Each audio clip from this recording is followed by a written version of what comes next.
Hi, everyone. It's really great to be here in Austin. My great-grandfather built with his own hands a house on the banks of Lake Austin. And my grandmother grew up there, and my dad came here. A guy named Bob, you may have heard of him, came here as a child. And so there's always been a fondness, even though I really haven't spent a whole lot of time here, although I did jump in Barton Springs last summer when I filmed Mr. Dale Ross, the mayor, and what a unique pleasure that was, really fun.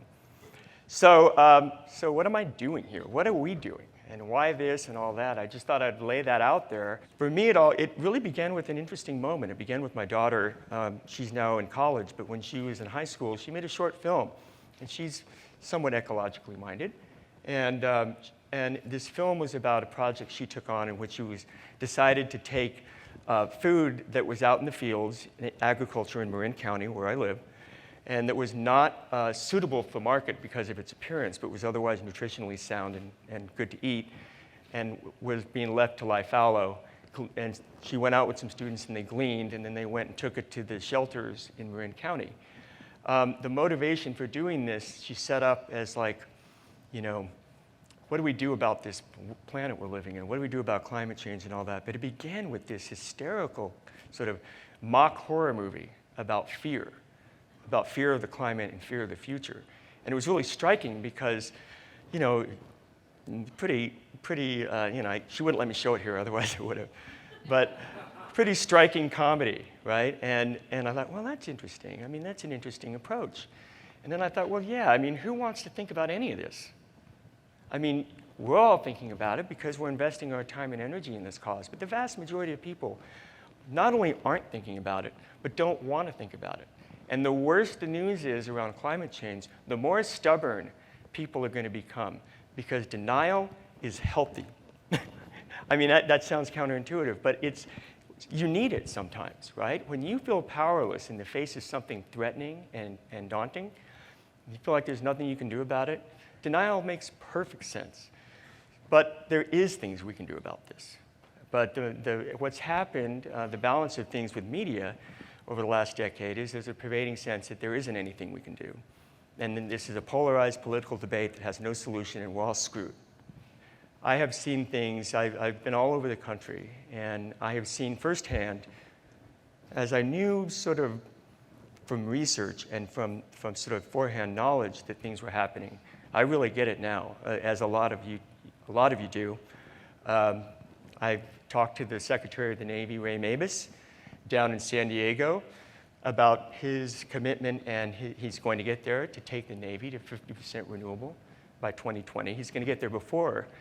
That's another thing you hear a lot. People state goals and actually beat those goals. He's doing that. Why? They don't like defending long supply lines. They don't like using the military. They think oil is a disadvantage militarily, and it puts us in tough situations abroad, as we all know. So I saw that. I went to Buffalo, New York, which is a community that has been struggling in sort of the post-industrial reality of the late 20th century. And I see that city going through a rebirth. And part of that rebirth is due to companies like Solar City, who are there now building this country's probably, certainly its largest solar plant, and probably the best one in the world due to the quality of panels that Solar City is making. And I walked on the roof of this building. The perimeter of that plant is a mile. You walk the roof of that building, it's a mile. And there are people working, there are people at work, there are jobs being made, and this is real stuff being made. This is industry being produced there. That's exciting. I went to Portland, Oregon, and met a company called Lucid Energy. Does anyone know about Lucid here? Yeah, some. It's such a simple, elegant idea. You take gravity-fed water coming into the municipality of Portland, so you've got moving water under pressure, doing what it's doing to get to people and give them the water that they need. And someone decided, well, gee, that could make energy, couldn't it? It's there, it's doing its thing. If we put turbines that fit easily within the municipal system, we could make those turbines spin and create electricity. Now, Is that electricity going to save the planet? No. But is it going to generate a meaningful income for the water district? Yes. A water district that has enormous trouble keeping the leaks from wasting water and other issues. It's an added source of revenue for them. They love it, and that they'll use some of it, they'll sell some of it. They have a new revenue source. So, you see these developments. I was at the Intersolar. How many of you were at the Intersolar conference in San Francisco this summer? Okay, maybe not as many solar people as I thought. That was 2 floors of the Moscone Center Conference Center. 2 floors, packed with activity, people selling things, competing against each other. The party that night was as raucous of a party. I'm getting a little older now, I don't go out that often. And these parties, I was like, man, these guys are hopping. This is a community that's vibrant and excited, and they're looking forward, and they know they're doing good work, and they're doing well and doing good. So all of that to say, when you look at this issue about climate, my essential point of view, you look at this picture about climate, and it's happening.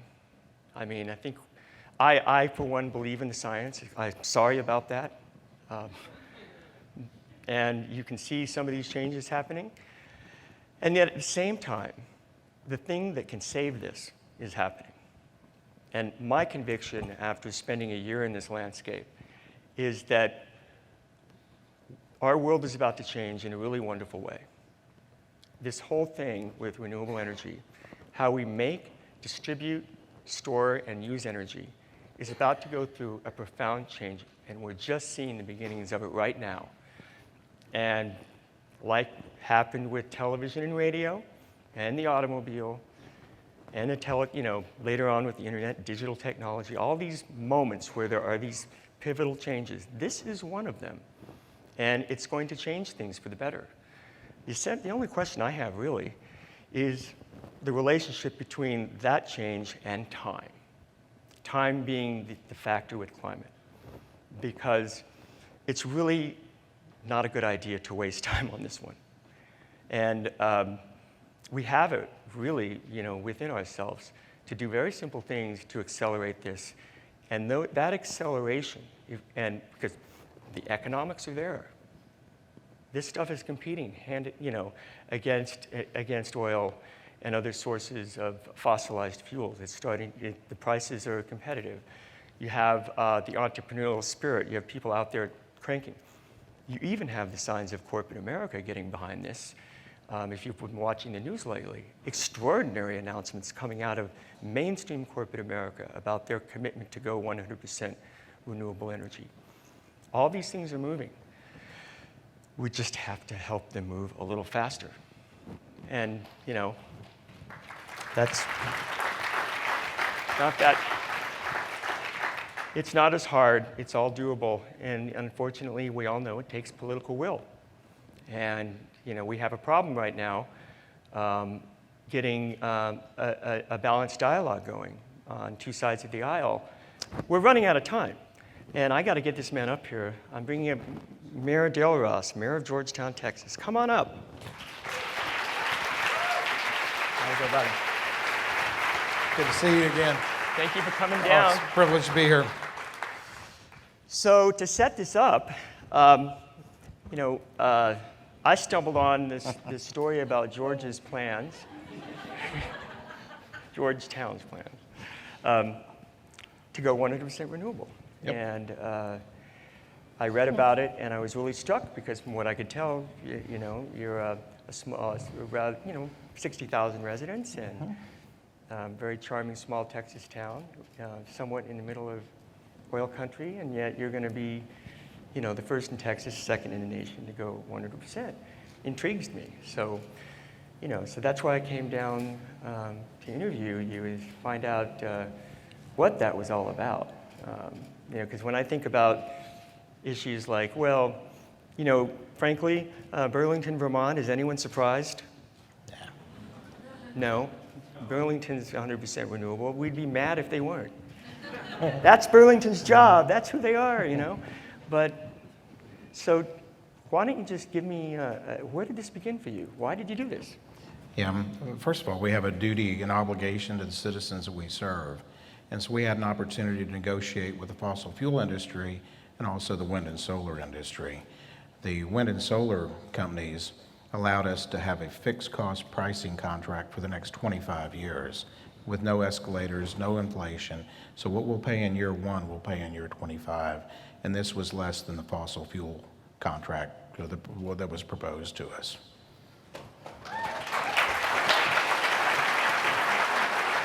So, it was an economic decision.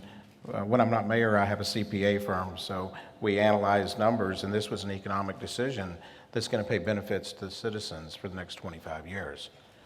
Yeah. So where in all of that equation, where do your feelings about the environmental impacts of that decision, are those a little important to you, kind of, sort of, really? No, these, first and foremost, it was economic, but you look at all the benefits to go in solar and wind. So you, as a city, we can use this as an economic development tool because there are quality companies across the U.S. that have robust green policies, and they're looking for a place to expand their operations where the green energy is both affordable and available. Third of all, for those of you in Texas, we've been through a drought, and it uses less water to create wind and solar energy than it does fossil fuel.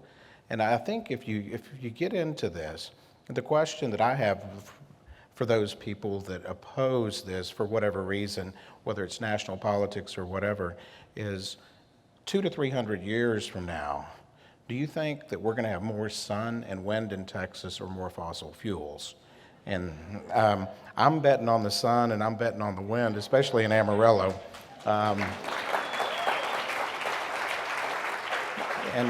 And it goes back to the question, and I'm not a philosopher, but I'm just common sense. Don't we have an obligation to leave the earth better than we found it? Personally, I believe that's the case.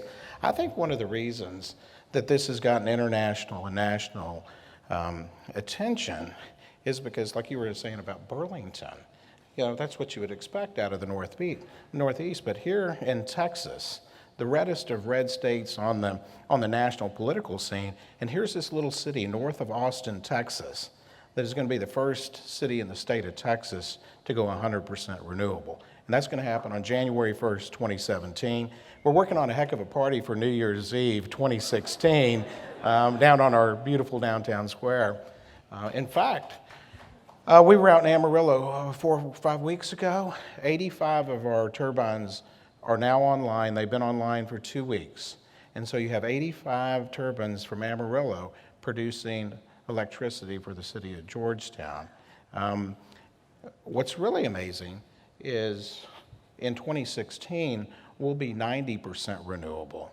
And so, because our solar farm, which is out toward West Texas, will come online in September of 16. So our product mix is going to be 60% wind and 40% solar. And we're going to be able to control the prices for our citizens who we were serving for the next 25 years.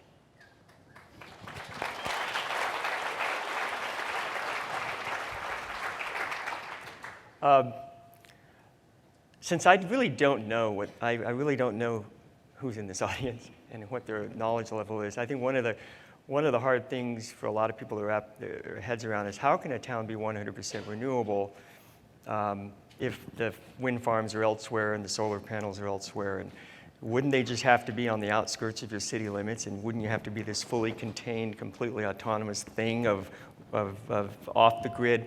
But it doesn't really work that way in terms of how this is all going to work. I mean, I've come to look at it like, you purchase this stuff and you're buying clean water and putting it into a stream. And, that's a good it's getting cleaner. Every time you do that, the water gets better. Yeah, oh, absolutely. I mean, it's really complicated, but economically, it's easy to track you know, what Sure. you're doing. How much did you have to, how was it for you with your constituents and your fellow the town council in Georgetown? And was, you know, my sense from you in talking to you, you've got a green tie on today, but you Yeah, know, we have a very diverse elected body. We have 7 council members. And what we decided to do is we were going to put national and state politics aside and make decisions that were just based on the citizens we serve. And once you take those distractions out, you know, everything, it just became a no-brainer of a decision. You're going to get the power to your citizens at a cheaper rate, and then you got all the environmental benefits that go along with this. I think the reason we've got so much press is just because, you know, the national politics, some people out there think that this is a progressive liberal conspiracy of some sort. And you know, it just works on so many different levels. Who says that you can't have price, and who says you can't have good price and renewable energy? We've proven that you can do that. It's a formula. Now, when you were talking about energy, you know, you have this wind corridor all the way from Montana all the way to West Texas, and the wind's going to keep on blowing. But the way it works is you have transmission lines, and you get energy fed in to these transmission lines, and they come to Georgetown and San Antonio and Austin and everywhere in the state. Now, what is amazing, but we don't have enough time to talk about this today. Actually, we're going to be more than 100% renewable energy on January 1st because of the way you track this. Say, for example, the city of Georgetown buys 100 units for today, and we only use 80. We immediately sell those excess capacity of 20 units back to the grid. And the grid takes solar and wind first, and then fossil fuels go back on the grid later. So if we don't use all the energy that we contracted for, we're putting it back on the grid, and other people are buying green energy. So we're actually going to be over 100%. But I can't do the math in 20 minutes on that for you. So. And that whole business of buying and selling through the grid and the entities that have been created to manage all that, in my opinion, what was the most difficult nut to crack? You know, there's an entity in California called the Independent Systems Operator, and it basically handles all the electricity for California. Nobody knows about it. I didn't know about it until like literally 2 months before we ended up filming there. It's a massive entity created by FERC, Federal Energy, whatever.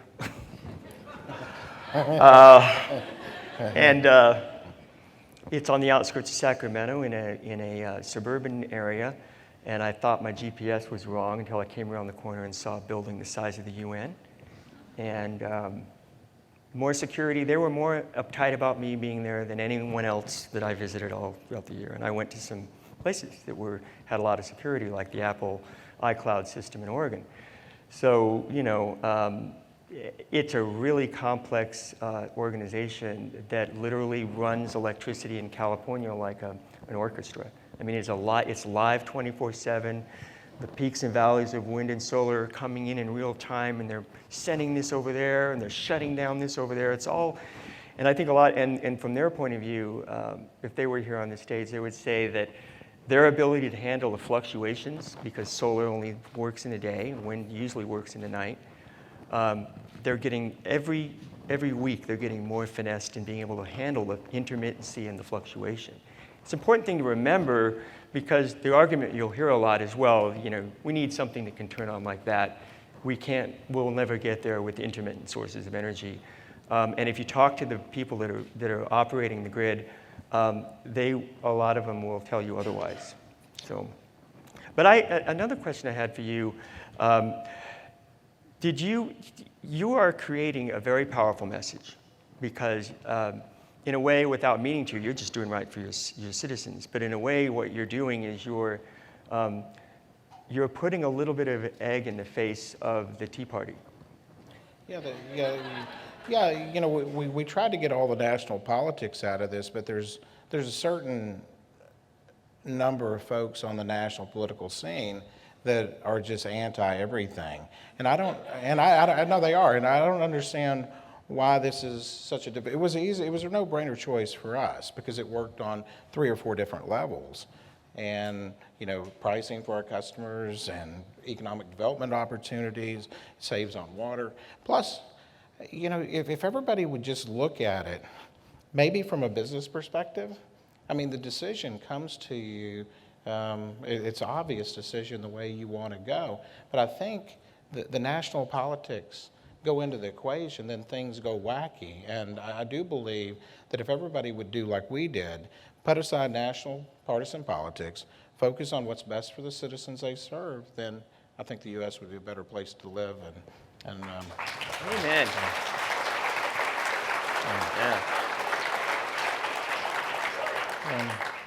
Yeah, we did this. There, mayors.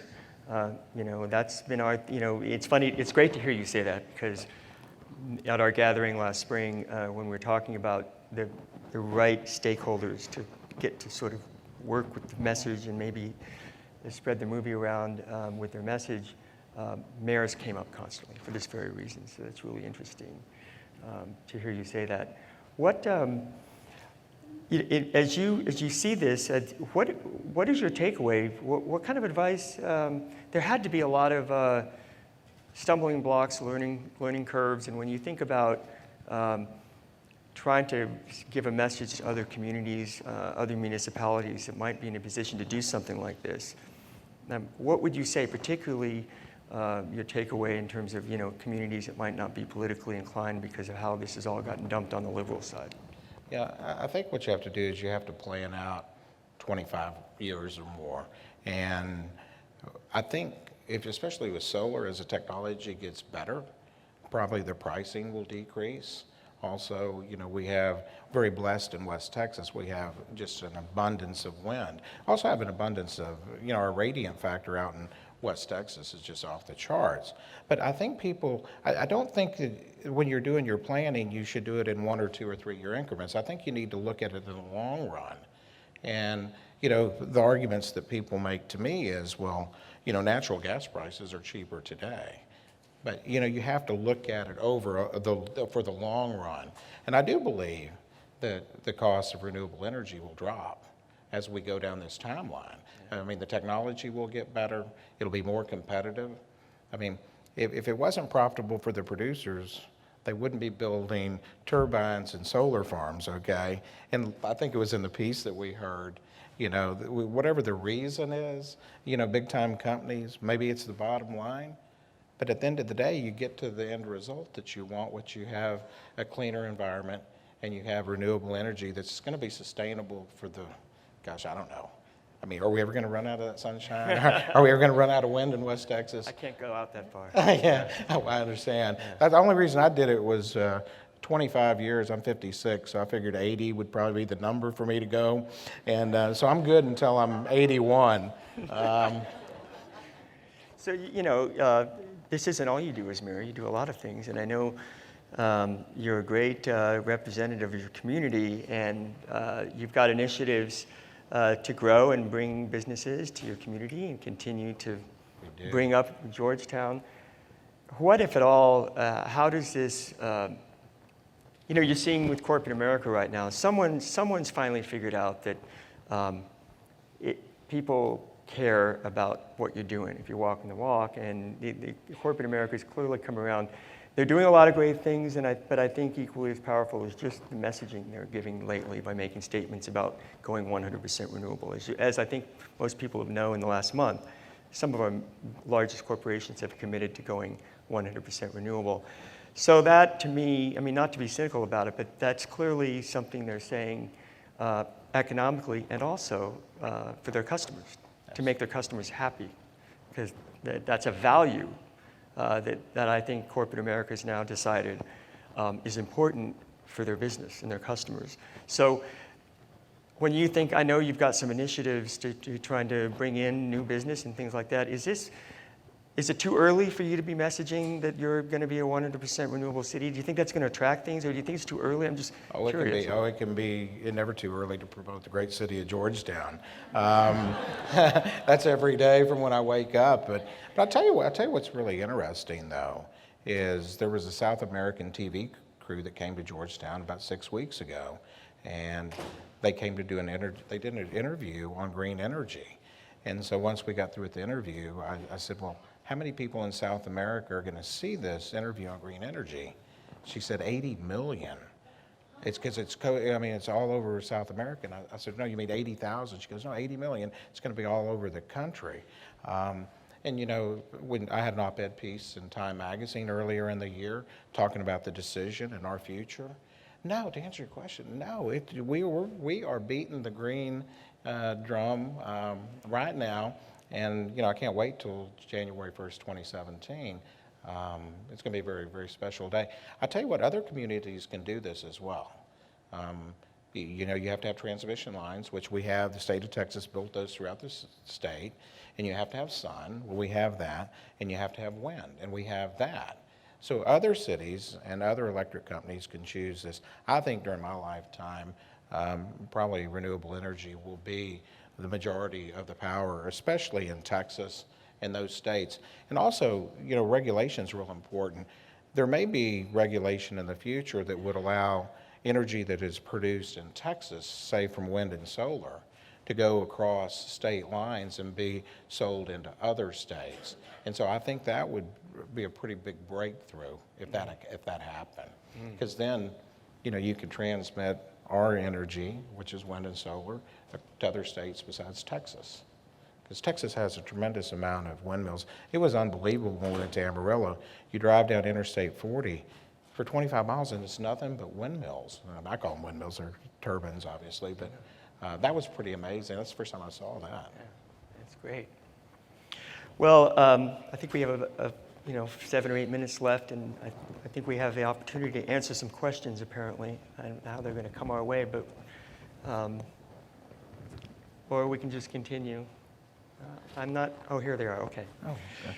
All right, Roxanne, can we talk a bit about the disservice done by news media and the fact that climate-harming corporations sponsor the news? Ooh, well, yeah, we can. I sort of touched on that, I think, a little bit. I really don't have a whole lot more to say about that, but remember that more than the ownership structure, it's the venal aspects of what sells. And unfortunately, fear does sell. And it's something we have to contend with, particularly now that we have so many different platforms for messaging and media, all competing for your attention. And then I think this is really one of the unfortunate aspects of this explosion of the information age, is that there's this clamoring going on, and those who speak loudest, or so that idea of a measured, how do you get your measured report? I think it's sorely missing. So Roxanne, I agree. Alexi, for those communities that aren't as accessible to renewable energies, or where investments aren't as economically profitable, how can we promote clean energy? Wow, that's challenging to me. As far as what I would really love, and I don't know if you can do it, Dale, the ISO, I said, was really complicated to explain. The other one that is really complicated to explain, and that I have really mixed feelings about, is this notion of renewable energy credits, which is basically a certificate. It's a secondary economic value to anybody that's generating renewable energy. They sell their electricity, but they can also sell a certificate that represents a amount of energy that's clean, that's going into the system. And that economic value, they're transmitted to the person that's buying that certificate. So it's it's really hard to explain. And if anyone wants to come up here and explain it, jump in. But basically what I came to understand it as, because Marin County, where I live in Northern California, was one of the first communities to utilize those to take the county towards 100%. It's heading there, it's not there yet. Ideally it would just be the straightforward aspect of buying the power, but right now people can claim that they're participating in this value economically by buying these credits and basically rewarding those companies for doing what they're doing. And I think it's a transitional thing to help ramp up the production and help these generators create more wealth and value. Knowing the American public as I feel I do, I think it's a hard sell to most people. I think it's complicated and necessary as a transition, but that is something that a lot of communities are looking at. So if you're not, have the ingredients that Mayor Ross just described, there are a lot of people that would argue against me and tell me that they're fantastic, and really for communities that don't have the same resources, it's the only way to do it. So I hope that helps. One of the things, if one of the best tax credits when you file your income taxes is it's still a 30% credit for solar out there. Now in Georgetown, if you put solar panels on your house, or if you generate wind from your own windmill, and you don't use as much energy as you generate, then we buy that back from you. We don't buy it back to the same price we sell it though, okay? But we do buy it back. So if you were a net producer of renewable energy, whether it's wind or solar, yeah, Georgetown buys it back from you. Wow. So that would be kind of cool if you had a whole block of people that don't use as much as they produce. It's interesting, this investment tax credit, it's coming up for renewal in the next year, and it's certainly going to be targeted to be left to expire. And again, as I said earlier, this is just a remark on this issue, that no, I don't think it will kill the renewable energy explosion. But I think it's, again, if you factor in the matter of time, that removing that incentive could very well be it will extend the horizon into the future further in terms of how long it's going to take to get there. And so, from my point of view, is I see this all a function of time. Something that's already in place that is working really well and providing providing the things that we need to get us to just stop it, it just seems like lunacy to me. And it's really the only, when I think of on a national level, what I'd be willing to really fight for, that's really one of them, frankly. And I urge all of you to pay attention to that issue as it comes along. Maybe you'll disagree with me, but it's a big deal. Well, I tell you, I don't normally comment on national politics. However, I think it would be a serious mistake to eliminate the renewable energy tax credits, because if you look at some of the beneficiaries in the tax code and the credits that are issued and the accelerated depreciation and other items, the fossil fuel industry is by far getting the lion's share of credits and deductions compared to the renewable energy. Usually, I think the folks, it's just like in Watergate, follow the money. The people that are opposed to somebody that threatens their green, then they're opposed to any credits. And we'll continue to give, there's various industries throughout the tax code that are getting credits, and I don't see why renewable energy shouldn't be, because I think this should be a public policy goal moving forward. I mean, there's so many benefits from, obviously clean energy. Yeah. Done. Thank you. Well, I think that just about wraps up our time. I really appreciate everybody coming and hanging out here, and I hope you have a good afternoon. Y'all are a great audience. Thank y'all for coming. Thank you.